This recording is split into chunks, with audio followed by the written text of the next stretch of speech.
I absolutely love salad. It's what I eat for lunch most days, and it's generally an accompaniment to whatever I'm having for dinner. But come wintertime, there's something that just doesn't feel right about the traditional green salad with cucumbers and tomatoes.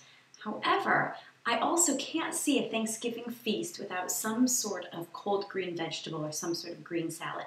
So the wonderful people at the Organic Center devised this recipe, or created this recipe, for a winter kale salad, and I'm going to show you how to make that today. Starting off, we'll put together the dressing. So I've got here a large bowl. We're going to start with about 2 tablespoons of organic extra virgin olive oil, about 1/3 of a cup of a white wine vinegar. I've got that pre-measured here.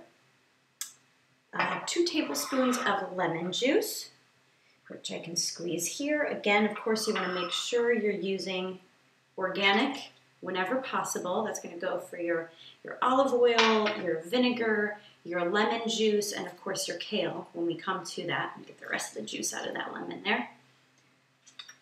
We need about 1 teaspoon of salt. And then we need 1 tablespoon of honey. Now your honey can be local. In fact, that's the best bet, is to get local honey to use. Good to support our local honeybee farmers. And it's also good for making sure we have a good variety and a good amount of honeybees in our area. Now I'm eyeballing here, and that's about 1 tablespoon of honey. Okay, so we have our white wine vinegar, our olive oil, our salt, our lemon juice, and our honey, and I'm just going to whisk that up. And this is the dressing. Now, as a kale salad, we're not going to cook the kale at all. It's going to be raw, but I'm going to show you how we make sure it's nice and tender when you go to eat it. All right, that's our dressing. I'm going to let that sit for a minute while I prep the kale. So for our kale, there are a couple different types of kale that you can use. There's the traditional, very tough kale that you've probably seen as a garnish on your plate when you go to restaurants. There's another kind of kale that's called Tuscan kale. It's also called lacinato kale or dino kale, like dinosaur kale. And it's a little bit more delicate. The flavor is a little bit more delicate. The leaf is a little bit more delicate, so it makes for a more tender salad. Now you want to make sure you remove the rib, that main artery that goes down the back of the kale leaf. You can cut it out. I actually think it's easier to take the kale leaf, bend it in half, and just simply rip. If you rip from the bottom, the leaf is going to come off really nicely, and it'll stop peeling away once it gets to the top and the rib is gone. So you're going to do that to all your kale leaves. I've already done it to the rest of my bunch here. And then you're going to chop them so that they're pretty small. You want your pieces to be pretty fine.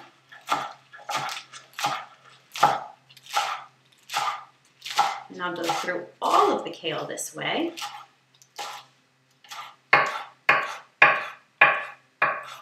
And as I chop, I'll add those back into our bowl where our dressing is already sitting.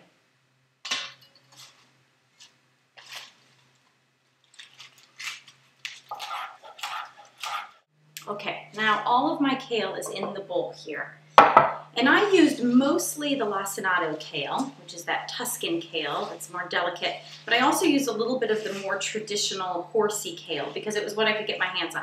It was imperative to me that I make sure my kale was organic, and they didn't have enough of the one variety when I went to the store, so I got some of the other kind, and that's totally fine. I'm tossing this kale in the dressing here, and you can see I'm using my hands. It's a pretty messy job, but what I want to do is I want to tenderize the leaves a little bit with that dressing. So I'm actually kneading them a little bit as if it's a loaf of bread, as if it's bread dough here, to tenderize them a bit.